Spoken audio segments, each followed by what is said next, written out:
Hi everyone, I'm Francesca, and come follow us on our day of attempting to interview strangers about their opinions on public transportation in Malaysia.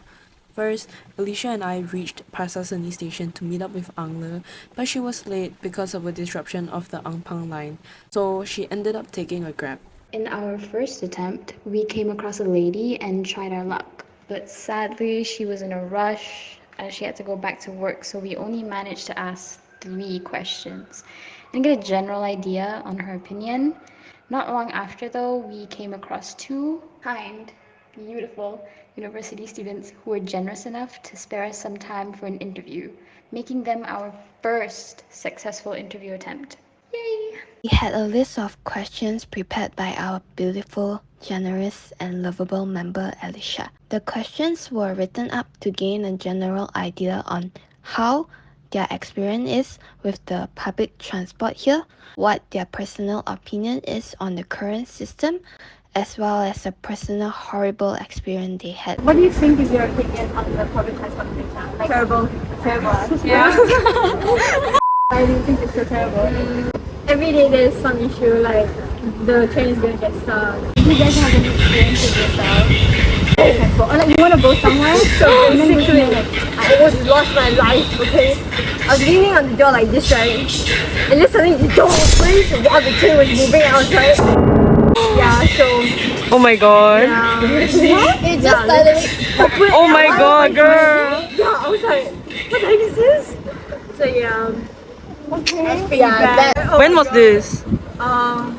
couple back. Yeah. Really? That recent? Yeah. You were first like navigating whenever you want to go somewhere and you want to use public transport to get to that place. How is it like when you use the applications that they provide you? They have applications? Yes. They have. They have applications. I just asked my friend. She's my application. But yeah, the applications are quite decent lah. They keep it updated lah. Oh, really? Yeah, yes, they do.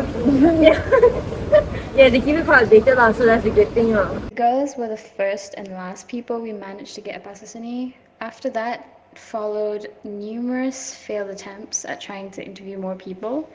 And we realized that everyone there was in a rush. So we decided to go to KLCC station in hopes that we could get more interviews. How was the experience? I think it's easy. Sadly, KLCC was as bad as Pasar Seni, and it was rejection after rejection.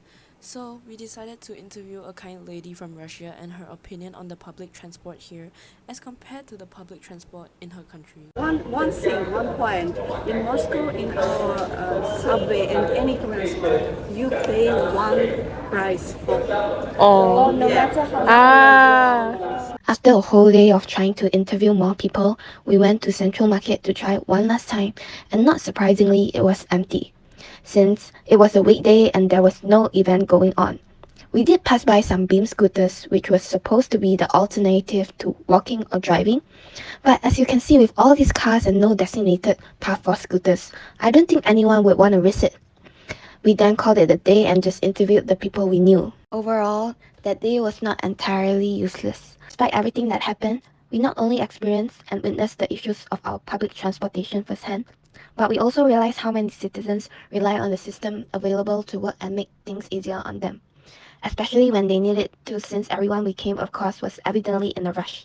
Employees, students, and tourists all have places to be, and it's important that they can. I'm Tom and I stay in Subang. At the moment I am a student, and I think in my college there must be lots of people using public transport. I also use public transport, and it usually takes me around 10 to 15 minutes to travel from my place to my college. In my opinion, the public transport system in Malaysia is quite good comparing to my country, as a foreigner. The worst experience I had with public transport here, there's one time a driver of a bus just drove off while I called for it to stop. I was standing there. He just drove off without stopping the bus and let me get into the bus. Hi, so my name is Mirza. I currently study at the One Academy.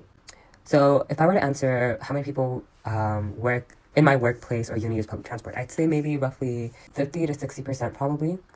And it usually takes me up to total accumulative an hour 30 minutes to 2 hours, including the ride from my house to the train station, because it takes 30 minutes. So total, it would take 2 hours max. Usually, typically, maybe like 1 hour 30 minutes. Yeah. My opinion about the public transport system in Malaysia, however, is that it is not consistent. I definitely don't think it's the worst. Why I say it's not consistent is because you have newer systems such as the light rail transit, which is the LRT, which is considerably a lot more faster than the KTM. Wait time is usually an hour for each train. However, I think the bigger issue here is the accessibility or people's accommodation to the LRT station. Because most likely than not, your train ride to the LRT station is highly dependent on where you live. I waited for an hour plus to get a bus. Sometimes I've waited long enough that I had to resort to getting a Grab because it was getting late at night.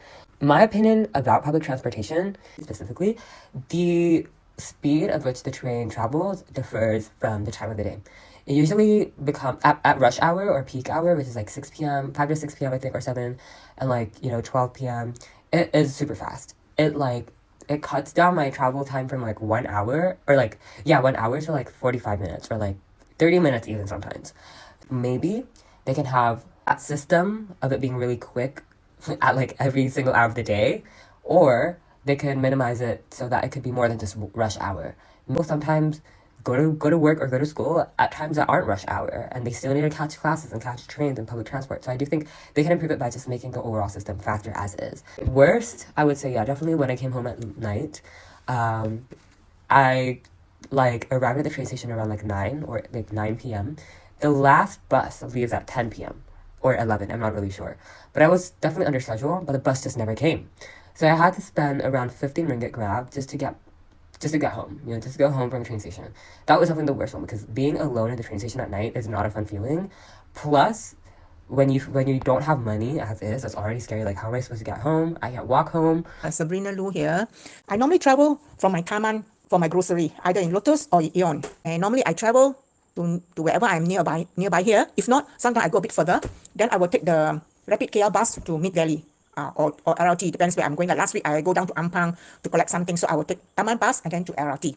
I don't have a car, not anymore. My age, I'm not driving. LRT, so far so good. Rapid KL bus is not bad. Depends also whether it's rush hour or not rush hour. The worst experience is what I had, packed like sardines in public transport. But they have improved. So far, I can say so far so good. The navigation application is hopeless. The one I'm on Movik, never on time, never accurate. So I never even believe on the Movik application. So I only know roughly the timing of the bus in my Taman. The LRT one, if I want to go something which I'm not familiar, then I will call up the Rapid KL and ask them how to join the train, how to change train, where is the drop-off station. The worst thing about the public transport is that you and I know what we go through the last time I met you in the bus depot. After I met you, the following week, same thing, I remember I met you on a Friday, right? The next week, I go out, I tell myself no more Friday, because Friday maybe the bus spot, so I went on Thursday. You know what happened last Thursday? Same thing. 11 o'clock, no bus. I sit until 1 o'clock by myself at the bus depot, IOI, the depot there. Same thing. Actually, the bus came. I saw the second bus came. But he told me he came for 5 minutes and he go off. I asked him, why you going off? I want to take the 11:30. He came at 11:05. I just happened to walk in. I thought I missed the bus. Actually, no, there's one bus already in front. But the fellow is sleeping. It's not his duty time. The second one, they came 11:05. Then he go off by 11:30. I chased him with all my shopping bag. I said, why are you going off? He said, oh, the bus is spoiled. I said, the bus is spoiled. He said, you take the first one. I think this first one don't go on the one. So I stay in Qing, and usually it takes me 1 to 1.5 hours to get me into campus for my 8 a.m. class. And during the non-peak times, usually 40 to 45 minutes. And I find it relatively okay. I find myself quite lucky to be able to get a parking in campus.